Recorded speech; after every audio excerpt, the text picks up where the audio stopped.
ഫോട്ടോയിൽ കാണുന്നതാണ് ഈ വീട്ടിലെ മൂത്ത പയ്യനും ഇളയ മകളും. ഇനി അങ്ങനെയാണ് നിങ്ങൾക്ക് തോന്നുന്നതെങ്കിൽ നിങ്ങൾക്ക് തെറ്റി. ഇതാണ് നമ്മൾ പരിചയപ്പെടാൻ പോകുന്ന കല്യാണം കഴിഞ്ഞ് വെറും 6 ദിവസവും 7 മണിക്കൂറും മാത്രമായ കപ്പിൾസ്.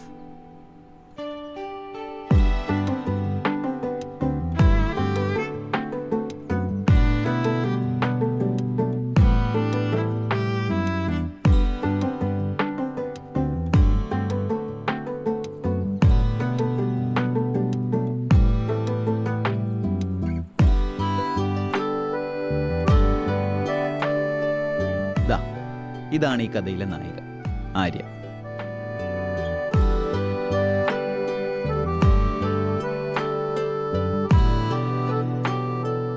മുൻകോപക്കാരിയാണെങ്കിലും ചിട്ടയോടും അച്ചടക്കത്തോടും കൂടിയുള്ള ജീവിത രീതിയാണ് ഇവളുടേത്.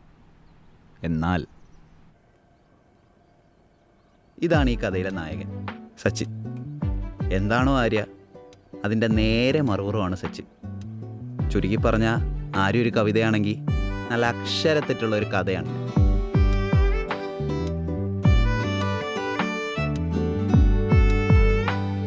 തീ പിടിച്ചിട്ട് ഫയർഫോഴ്സിനെ വിളിച്ചാൽ മതിയോ അതോ നേരത്തെ വിളിച്ചൊന്ന് സൂചിപ്പിച്ചു നോക്കണോ? ആ സാധനം മട്ടനാ. രാവിലെ തന്നെ നിന്റെ തമാശ കേട്ടപ്പോളേ ഞാനങ്ങ് ചാർജായി. ആണോ? കോഫി വേണോ? ഫ്രഷായി വന്നാ കിഡിലിനൊരു കോഫി തരാം. തിളയ്ക്കാത്ത ചായയും. മാറ്റമുണ്ട്.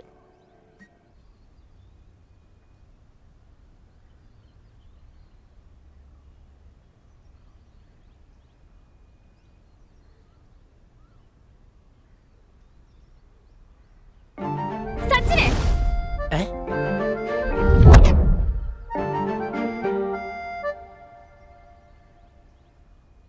എടാ, നിന്നോട് ഞാൻ എത്ര വട്ടം പറഞ്ഞിട്ട് ഈ ടവൽ യൂസ് ചെയ്യരുതെന്ന്. ഞാനത് യൂസ് ചെയ്തില്ലല്ലോ. ദേ വെറുതെ കള്ളം പറയല്ലേ. ഇവിടെ ഒരു സാധനം ആണെങ്കിൽ എനിക്ക് അറിയാൻ പറ്റും. ഇത് ഞാൻ എത്ര വൃത്തിയിൽ ഇവിടെ വിരിച്ചിട്ടതാണെന്നറിയോ? നീ അവിടെ വിരിച്ചേക്കണത് ഉപയോഗിക്കാൻ വേണ്ടിയല്ലേ? ഇത് ഞാൻ ഒരു ഭംഗിക്ക് വേണ്ടി വിരിച്ചിട്ടതാ, ഗസ്റ്റിന് യൂസ് ആക്കാൻ. ഇതിനാണ് അമ്മ നീ ഇത്ര ഒച്ചുണ്ടാക്കിയത്? ഇത് നീ ആർക്കുണ്ടാക്കാൻ വെച്ചേക്കോ?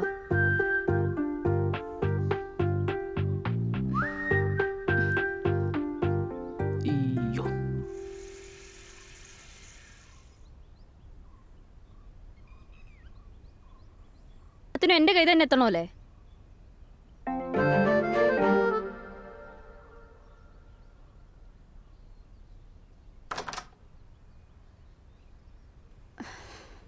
എൻ്റെ പൊന്നമ്മു, നിനക്ക് ഈ കുഞ്ഞു കാര്യത്തിന് എന്തൊക്കെ പ്രശ്നം ഉണ്ടാക്കണം? നീ ആ ടവലോടെ തിരിച്ചു വെച്ച് തരാവുന്ന പ്രശ്നമുള്ളൂ നിനക്ക്. ഉള്ളൂ. അല്ലെങ്കിലും നിനക്ക് എല്ലാ കാര്യവും അത്ര തന്നെയല്ലേ ഉള്ളൂ.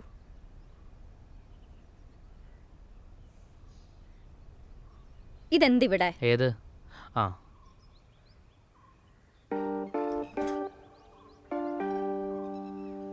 ഇന്നലെ ബാത്റൂമിൽ പോയിട്ട് ഫ്ലഷ് ചെയ്യാൻ മറന്നു. നിനക്ക് കുറച്ചെങ്കിലും മെച്യൂരിറ്റി കാണിച്ചൂടെ? അല്ലെങ്കിൽ തന്നെ ഇത്ര ചെറുപ്പത്തിലെ കല്യാണം കഴിച്ചതിന്റെ കുറ്റപ്പെടുത്തൽ ഒരു സൈഡില്, അതിന്റെ ഇടയ്ക്ക് നീയും കൂടെ തുടങ്ങല്ലേ. ചെയ്യാൻ മറക്കുന്നൊന്നും മെച്യൂരിറ്റി ഇല്ലായ്മയല്ല, മെമ്മറി പോയതാണ്. എൻ്റെ ജോലിയുടെ വർക്ക് പ്രഷർ നമുക്ക് അറിഞ്ഞൂടെ?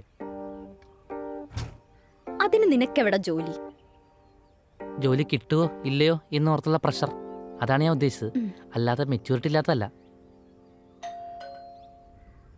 പുറത്ത് ആരോ വന്നിട്ടുണ്ട്. അതിന് ഈ സമയത്ത് ആരാ? നിന്റെ അച്ഛനായിരിക്കും. ഗിഫ്റ്റ് വന്ന് വീടിൻ്റെ വാടക വാങ്ങിക്കാൻ. എന്റെ അച്ഛനെ വിളിച്ചാണ്ടല്ലോ.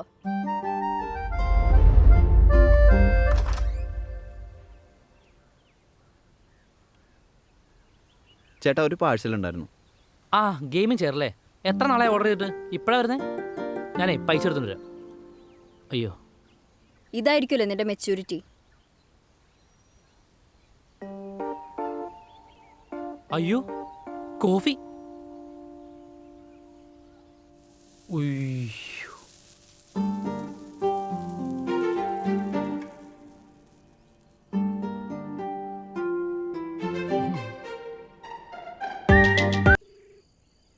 ഹലോ, പറയടി.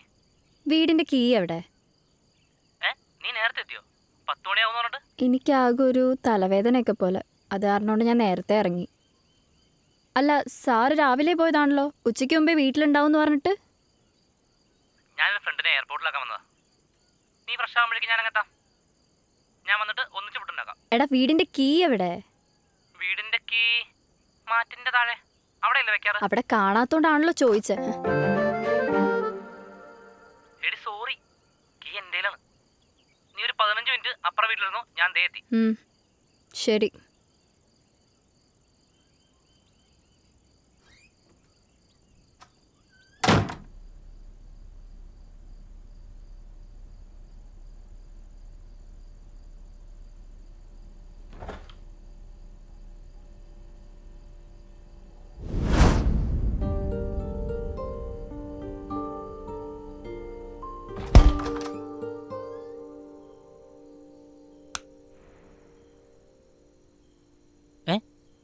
ഇതെന്താ വെട്ടൊന്നും കണ്ടിരിക്കണേ? വന്നിട്ട് ഫ്രഷ് ആയില്ലേ നീ കഥ എങ്ങനെ പറഞ്ഞേ? ഒടുക്കത്തെ ബ്ലോക്കായിരുന്നു, അതാ ലേറ്റായേ. ഇനിയിപ്പോൾ ഫുഡിനൊക്കെ നിൽക്കണടി. ഞാനേ അപ്പവും ബട്ടർ ചിക്കനും മേടിച്ചിട്ടുണ്ട്. ഇതെന്താടി കിച്ചണിൽ നിറച്ച് വെള്ളം? ആകെ കുളയെ കിടക്കാണല്ലോ. എടി നിന്നോടല്ലേ ചോദിക്കണേ, നിന്റെ വായിലില്ല. അമ്മു,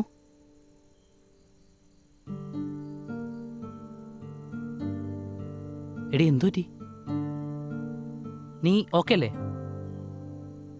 ഓഫീസിൽ എന്തെങ്കിലും പ്രശ്നമുണ്ടോ? ഞാൻ രാവിലെ ഫ്രിഡ്ജിൽ ഉണ്ടാക്കി വെച്ചിട്ട് പോയ കേക്ക് എവിടെ? കേക്കോ? എനിക്കറിയില്ല. അതുപോലെ പൂച്ചയും കഴിച്ചതായിരിക്കും. ഫ്രിഡ്ജ് തുറന്ന് അതിലിരിക്കുന്ന കേക്ക് തിന്നാൻ പറ്റിയ ഒരു പൂച്ചേ ഇവിടെ ഉള്ളൂ. ഓ, ആ പ്ലേറ്റിലുണ്ടായിരുന്ന കേക്കാണോ? എടി അവൻ്റെ ഫ്ലൈറ്റ് ലേറ്റ് ആയിരുന്നു.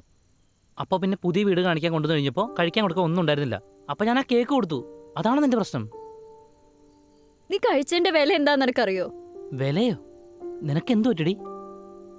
ഞാൻ എത്ര ആഗ്രഹിച്ചുണ്ടാക്കിയതാണെന്നറിയോ അത്? ഒരു കേക്കല്ലേ, അതിനാണ് നീ ഇത്ര ഇമോഷണൽ ആവുന്നത്? നിനക്കെല്ലാം ഭയങ്കര സിമ്പിളാണ്. ഇന്ന് നമ്മുടെ ഫസ്റ്റ് വീക്ക് ആനിവേഴ്സറി ആണ്. ആണോ? നിനക്ക് അതുപോലും ഓർമ്മയില്ല. ഒരുമിച്ച് സെലിബ്രേറ്റ് ചെയ്യാൻ വേണ്ടിയിട്ട് ഞാൻ സർപ്രൈസ് ആയിട്ട് ഉണ്ടാക്കി അല്ലേ? ഞാൻ പോയി ഒരു കേക്ക് മേടിച്ചിട്ട് വരാം. അല്ലേ ഒരു കാര്യം ചെയ്യാം, നമുക്ക് രണ്ടു കൂടി ദാ അപ്പം കട്ട് ചെയ്യാം, എന്നിട്ട് ആഘോഷിച്ചാൽ പോരെ? ചെല്ലേ കുടിച്ചിട്ട് വാ, എനിക്ക് നല്ല വിശപ്പുണ്ട്. നല്ല മുളല്ലേ?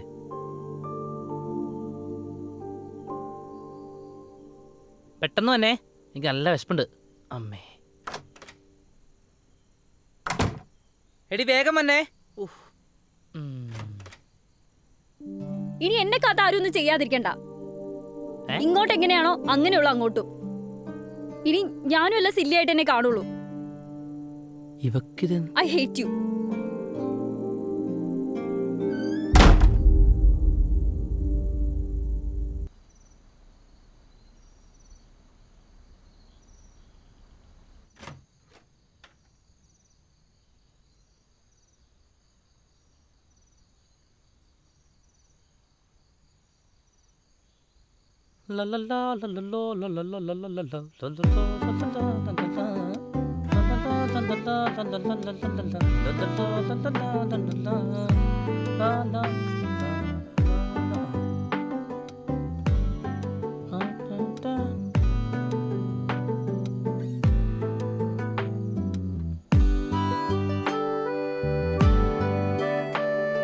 ആ എഴുന്നേറ്റോ? വാ. അല്ല, ഇതെന്താ പരിപാടി? ഒന്ന് ടേസ്റ്റ് ചെയ്ത് നോക്കി. നീ ഉണ്ടാക്കുന്ന കേക്കിൻ്റെ അത്ര രുചി ഉണ്ടാവില്ല, എന്നാലും എന്നെ കൊണ്ടാവും വിധം ഞാനൊന്ന് കളറാക്കാൻ നോക്കിയിട്ടുണ്ട്. പിന്നെ ഇതിലൊരു സ്പെഷ്യൽ സാധനമുണ്ട്. എന്താ പറയുക? A small spoon of love. എടി, ഞാനൊരു പെർഫെക്റ്റ് ഹസ്ബൻഡൊന്നുമല്ല, അത്ര കിടലൻ കാമുകനായിരുന്നില്ല. പക്ഷേ അന്നും ഇന്നും നിന്നെ എത്ര കരയിച്ചിട്ടുണ്ടെങ്കിലും എനിക്ക് നിന്നെ ഭയങ്കര ഇഷ്ടമായിരുന്നു. I love you.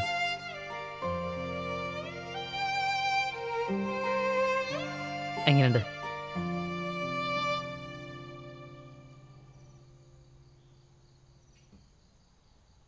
ഉള്ള സെറ്റപ്പൊക്കെ വെച്ച് ഒരു ചെറിയ ക്യാൻഡിൽ ലൈറ്റ് ഡിന്നർ. ഇതാണോ ചെറുത്? സെലിബ്രേഷൻ കുറയ്ക്കണ്ടല്ലോ. ഇന്നാ.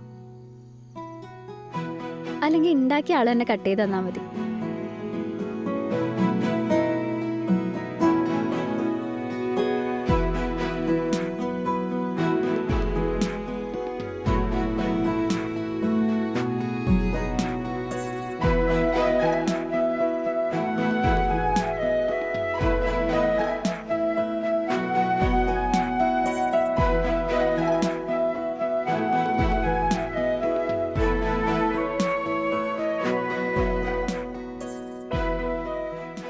Marriage is not about finding perfection. കല്യാണം അതൊരു അനുഭവം മാത്രമല്ല, പൂർണ്ണതയും പക്വതയും ഒന്നിച്ച് പൊരുത്തപ്പെടുത്താനുള്ള ഒരു മനോഹര ശ്രമം കൂടിയാണ്.